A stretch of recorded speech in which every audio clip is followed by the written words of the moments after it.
What's up, NBA fan? What's up, all sports fans? This your boy JB, host of the Behind the Bench Podcast Network and channel. Giving a shout out to the rest of the crew: Shad, Kelvin, KB, Film Room, Big Dog Talk Sports. That's right, that's right. For everyone who's tuning in, thank you for supporting Behind the Bench. Subscribe to the channel. Help make this show the best that it can be as we are about to hit the new year of 2025. That's right, that's right. And thanks for helping to keep the channel live. Let's talk about this, man. Let's talk about this. I came across this information this morning. And regarding the NBA, the National Basketball Association, there was a poll conducted by 40 NBA executives across the league. And they were asked to vote on which organization features or can boast having the best front office in the NBA. Look what organization received the most votes in that poll. None other than the Oklahoma City Thunder, followed by the Boston Celtics, Miami Heat, Memphis Grizzlies, Minnesota Timberwolves, New York Knicks, Orlando Magic, Cleveland Cavaliers, the Golden State Warriors, and the San Antonio Spurs. When you look at this, now, of course, Golden State has had a tremendous run over the past 10 years, starting in 2015 when they won their first championship with the core players of Stephen Curry, Klay Thompson, Draymond Green.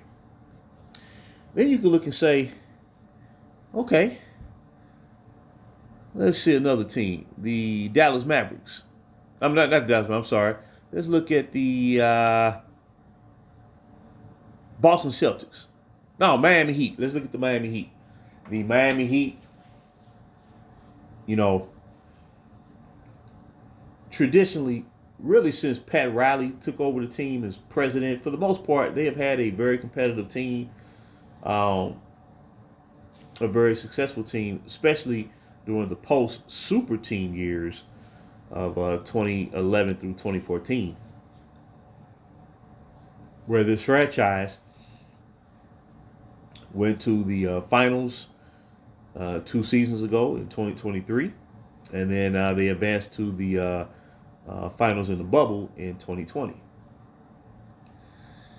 And they reached a conference finals a couple years ago, I believe, that went 7 games. So, when you subtract those two organizations that I mentioned, the teams that are voted to have the best front office are these small market teams, a lot of small market teams, and a lot of organizations that have developed their young players. This is not an accident what's going on. This is what I've been saying the whole time. Now we're seeing the results. Now, in this poll, there's a couple of teams that's missing in this poll that traditionally have a great reputation in terms of their front office, right? Let's just say, in the grand scheme of things, the Philadelphia 76ers, the Phoenix Suns, and the 2 teams that reside in Los Angeles. They're nowhere to be found on this list. It's not an accident, because all 4 teams have taken on a win now mantra that's driven by player empowerment influence. What I'm trying to say is player empowerment is done. It's been done. It's about team empowerment. Not owner empowerment, but team empowerment. Or you could say organization empowerment, which includes everything that is associated with the experience. The organization, front office, coaching, players, fans, media. So what I'm trying to say is, man, Boston is the defending champions, right? And over these past 7 years, when they drafted Jaylen Brown, Jason Tatum, they have suffered a lot of playoff defeats. They were upset. A couple years ago, they got eliminated early in the playoffs. I think 2 years ago, they lost to the Miami Heat in 7 games in the conference finals after going down. After Miami took a 3-0 lead in that series, won the first 2 games in Boston, and then Boston rallied back to tie the series.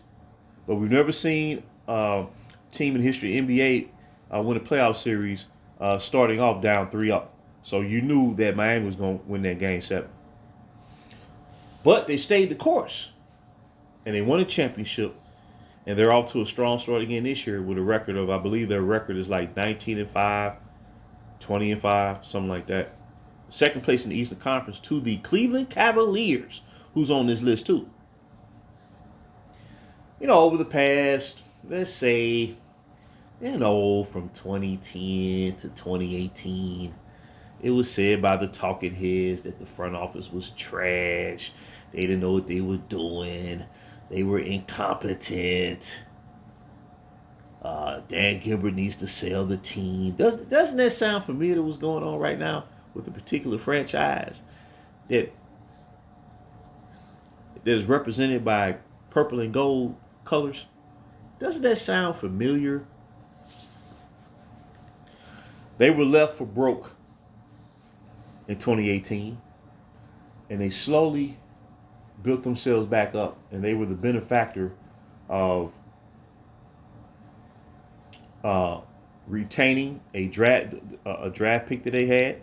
Once a decision was made where their star player left his home franchise for the second time in 8 years, and they received a bevy of young talent and draft picks in the James Harden trade when James Harden was traded to the Brooklyn Nets from the Houston Rockets. And then they started making real good moves, and next thing you know, they start the season off 15-0 and have the lead, and currently boast the league's best record of 21-4. Right? The New York Knicks, they're on their way back up.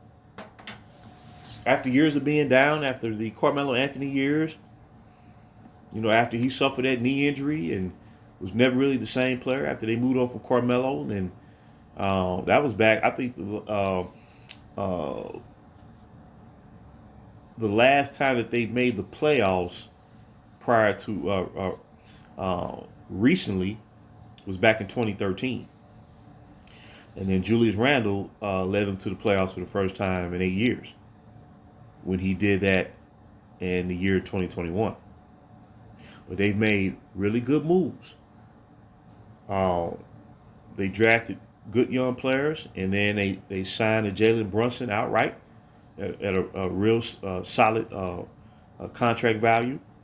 And then they add additional pieces, and they built their team up accordingly to where you can say, wow, New York is a viable team again. They can make some noise come postseason. And if it wasn't for injuries, they would have advanced to the conference finals last year when they faced off against the Indiana Pacers, where they eventually lost in 7 games. But remember, I believe they took a 2-0 lead. No. They was on the verge of taking a 2-0 lead, and then Indiana tied the series. And then it was kind of a tug of war from that point on.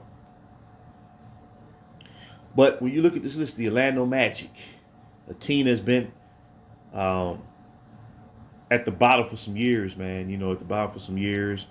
And then, they started to make some progress around 2020 per se. And then they started advancing to the playoffs in the first round. And then last season, they faced the Cleveland Cavaliers and forced 7 games before Cleveland prevailed. But you look at this team, they drafted some great talent, including Pablo Pachero, and you have Fritz Wagner down there, Jalen Suggs. They made a key acquisition this offseason and signing Kentavious Caldwell-Pope from the Denver Nuggets, who he helped win the championship 2 seasons ago. And they have a quality bench, great young talent. And they have, I believe, if I'm not mistaken, they are 3rd place in the Eastern Conference as we speak. Even without their 2 top players, they're still winning basketball games. So what I'm getting at is, man, Minnesota Timberwolves. This is a team that the last time they advanced to the conference finals, that was back in 2004 when Kevin Garnett won league MVP. And they lost in the conference finals in 6 games to the Los Angeles Lakers. And last season, they made the conference finals for the first time, you may well say, in 20 years. They drafted well, and they've added good, pieces along the way. As star player Anthony Edwards is, maturing as a player. And they made a trade for Julius Randle, and it's taken them a while to get the chemistry established between he and Ant-Man, Anthony Edwards. But nonetheless, they've been playing great basketball as of late, and they're locking down on defense like they did last year when they boasted the league's best defense throughout the season. So when I was told that the Memphis Grizzlies, prior to last season, they finished the regular season 2 years straight as the number 2 seed in the West. And here they are. They're back again. They're healthy. They have missed some games with Ja Morant. He missed about like 2 weeks worth of action after suffering a hip injury, falling on the side of his hip. And but he's back in the lineup, and he looked like he's slowly returning back to form. And they still have Jaren Jackson, Defense Player of the Year in 2023. And they drafted Zach Edey from out of college at Purdue. I think he went to Purdue. I think it was either Purdue or Vanderbilt. I believe it was Purdue. And then they have some good young talent that they brought in, and Scottie Pippen Jr., players like that. They're a physical team. And Brandon Clark is back. Remember I believe he injured his Achilles last season. Now the 22-23 season, and he's back in action. And Memphis, they're doing well, and they beat Boston on the road last week in a huge game, and that's going to build a momentum up for them to carry them a long way. So what I'm trying to say is, when you look at this poll, man, no win now teams and their front office. Let me say the front office of any team that's in win now mode on the top of this poll. You got some teams that's like not just on the bottom half, but it's like they're ranked 20th and below. This is what happens, man, when you try to adapt a philosophy of taking the shortcut or the lesser road travel, because you're not really maximizing your efforts as a front office. When you're starting over, logically, the initial step is to draft players, right? Well, if you're going to draft them, you may as well develop them. Then once you develop them over a 3-4 year period, you know exactly what you got. And then you start bringing in the complementary players. That's exactly what Oklahoma City done. They signed Isaiah Hartenstein of this offseason. They traded to improve their interior defense and rebounding. that way, when Chet Holmgren, who had a great rookie season last year, once he returns back, they could slide him to the forward, the power forward, and that team gonna be tough because now you're gonna have rebounding and shot blocking at two different positions. Please. And then Jalen Williams is developing at a great pace for the team. And then you have a star player, Shai Gilgeous-Alexander, playing MVP level basketball for the second year in a row. Then you have complimentary play, like they traded for Alex Caruso to provide that toughness as far as a perimeter defense. Then you have Isaiah Joe. They have another player by the same name, Jalen Williams. And they have tremendous talent. What's the other cat's name? Kelvin Williams, I believe, coming off their bench. So they're set. And they have so many draft picks to where if they want to upgrade, or if they can move up in the draft if they want to select a player. They can move down the draft if they want to select a player. They have all the leverage in the world, man. And nobody will fleece them or take advantage of them in any situation that involves the trade. They're really not going to have to rely on free agency to pursue a championship. This may be the first team that could win a championship without signing a superstar free agent. Not saying not sign a free agent, but I'm talking about a superstar free agent. They may be the first of this kind. That's where they're headed. And this is why, as a Laker fan, when you look at this poll, because the Laker front office is nowhere close to being at the top of this poll, as far as the 40 executives who participated in this voting. The thing is, man, we were so far ahead of the curve. I don't think that. See, when you have credible media coverage pertaining to the NBA, like we had decades ago, I guarantee you, I'm finna show proof. I guarantee you, if the Lakers was in the same position, let's say in 1990, let's say 1990, the beginning of the 1990s, 1991, 1992, and we drafted all their young talent like that, I guarantee you, the media is going to highlight that and mention how forward-thinking that the front office is and encourage them to see the process through. I guarantee you.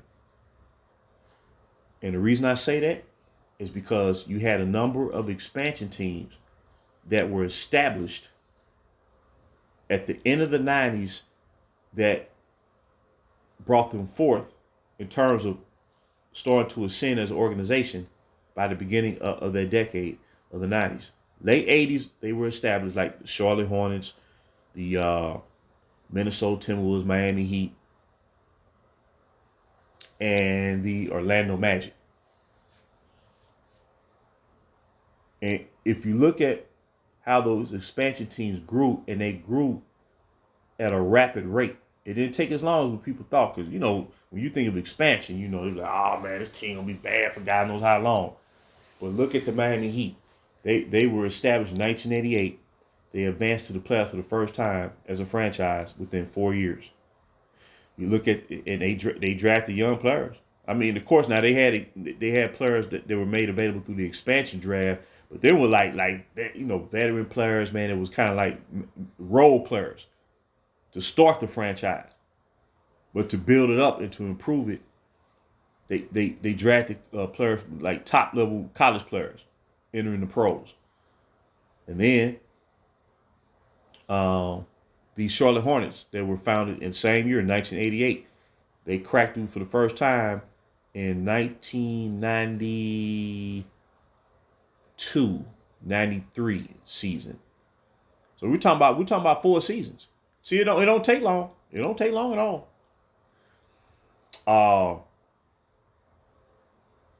Orlando Magic, established in 1989. They went to the playoffs for the first time within 4 seasons.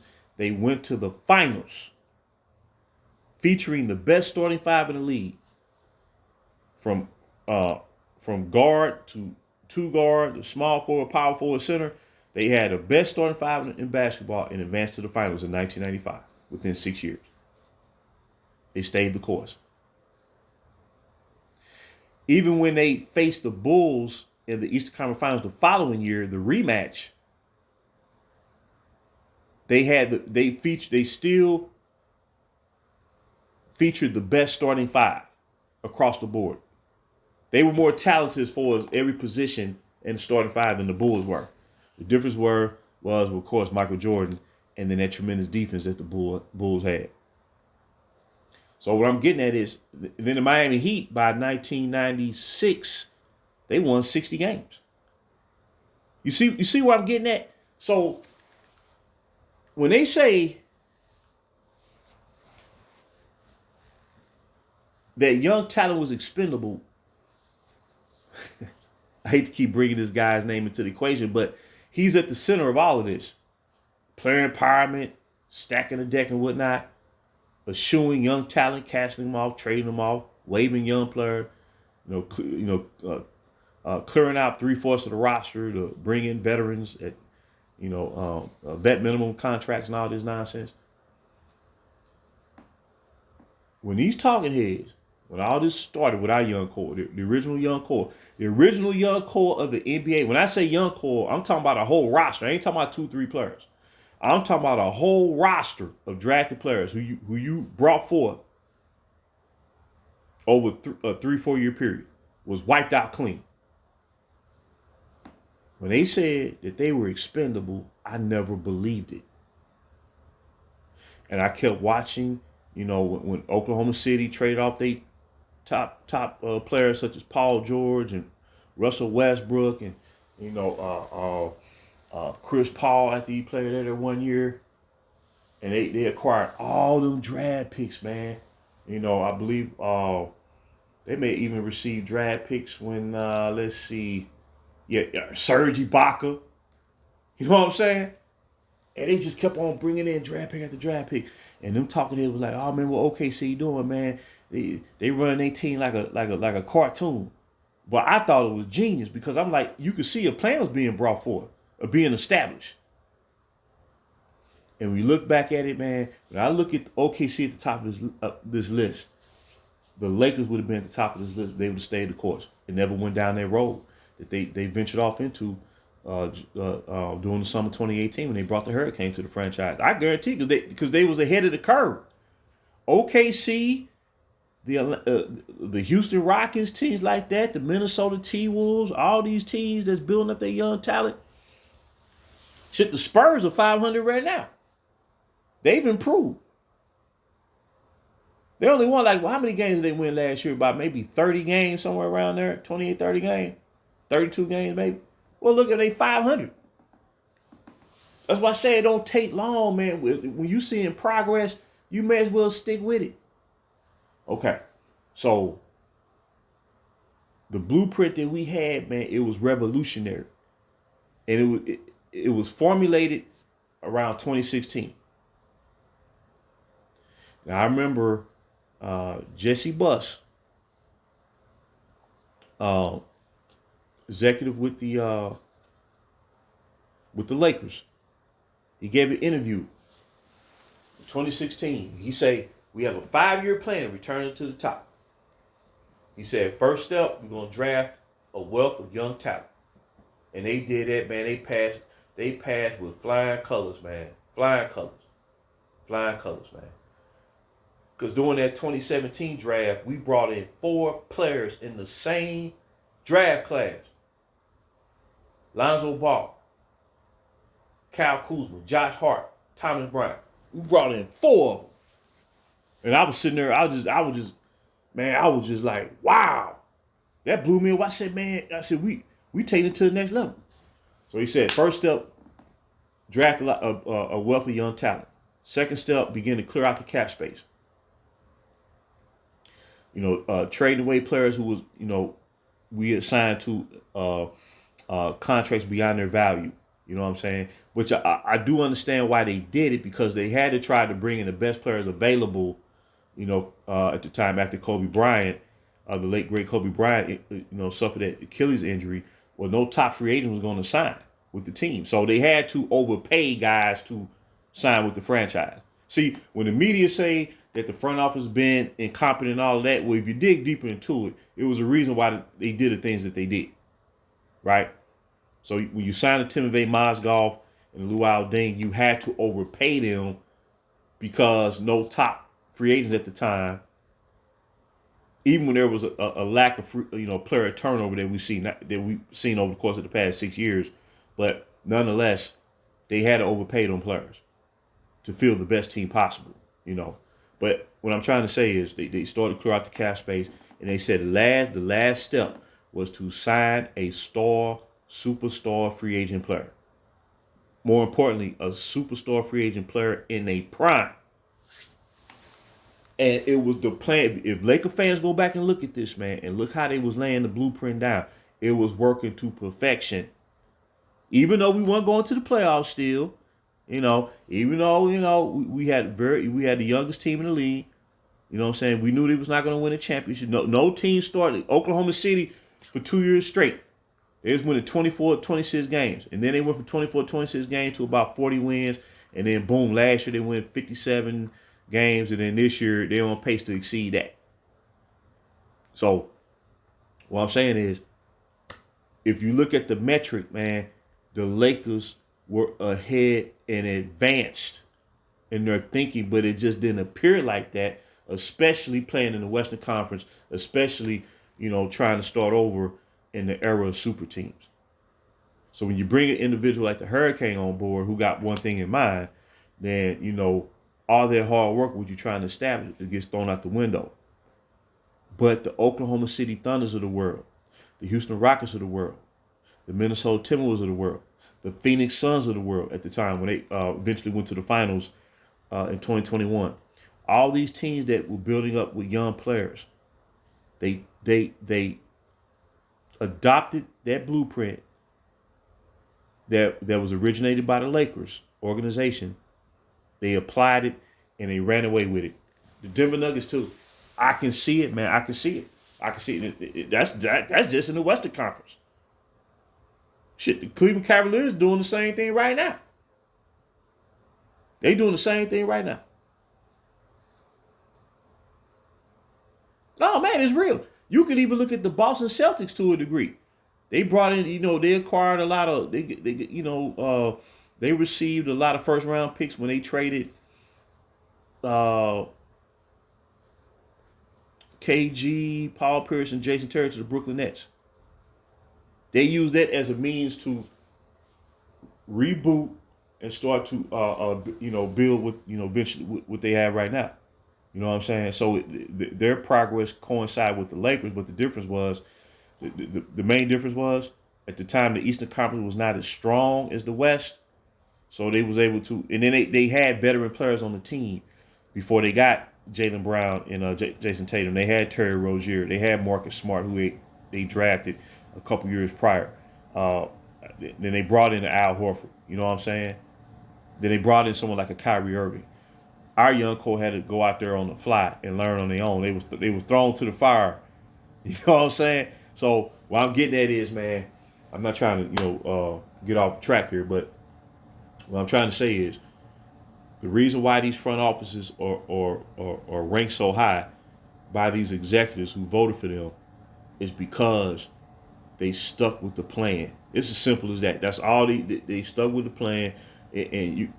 In their mind, it's like, this is a plan that needs 5 years to, really mature and reach fulfillment. And I think it's awesome, man. And like I said, with this new CBA that's in effect now, teams they're going to be penalized, man, for trying to stack the deck. Now it's going to be impossible to do. So the CBA is really forcing organizations to, when you have to build, you're going to have to build. It's going to be tough, man. It's going to be tough, man. And a lot of fans, they may get, frustrated and be like, oh, man, why the front office can't? That's what a lot of Laker fans are experiencing right now. Why Rob Pelinka don't want to make no moves? Well, there's a reason why. Because if you try to make another move to try to put that dude in a position to win, it will break that franchise in two. And we won't have nothing to root for when the 2030s arrive. And that's 5 years down the road. They already in flux now. They made all these moves over the past 6 years. They sitting here 2 games over 500. But a lot of cats out there gonna say, well, they chose the right path because they won in the bubble. Come on, man. No, man. Outside that bubble, they a 500 team. And they supposed to be in win now mode. Like I said, OKC got the drop on all of them. They got the drop on all these win now teams. They got the drop on them. Because they stayed the course. It was almost like a lot of these small market teams that agreed to trade away their star player to acquire assets in return. They said, they looked at the situation and said, okay, these win now teams probably got maybe on average, a 2-year window to really go for it and win. 3 if you're really stretching it, 2 to 3 years. They said by that time we gonna catch up to them, and then by year 4 we gonna pass them. And that's exactly what's happening. You can look at it. Look at the standings. The standings gonna tell you, like Bill Parcells said, famous football coach, legendary football coach of the Giants and Jets, Cowboys, Patriots. That man said, "You are what your record says you are." Period. End of discussion. So I just think it's beautiful, man, and I take satisfaction in seeing other organizations thrive, adopting our blueprint. But it's bittersweet at the same time because we was at the forefront of all of that. It'd have been revolutionary, and it would have been beautiful and awesome to experience that, man. I would be, I have a smile from every day. I just have a smile when it comes to the Lakers, man. I just like, wow, man, they saw it through, man. Look at what they doing now, But at the end of the day, it is what it is. I just want to share this real quick, man. Nothing surprises me in regards to this, OKC is in a beautiful position, man. And they're going to roll for a long time, man. Them winning 55, 56 games a year ain't going to mean that's going to be commonplace. And I'm going to tell you, in a lot of these small market teams, man, a lot of these free agents, future free agents, they may go there. I'll put it this way. Let's say like a star free agent, a superstar, if they think about going to another team as a free agent, they're probably going to choose a team that features an abundance of young players, young talent that has developed their chemistry over the years. They will go there before they go to like a veteran-laden team that's in win-now mode. At least that's my thinking, based on what I'm seeing. So I just want to drop that nugget real quick. Until next time, JB or BTB behind the bench.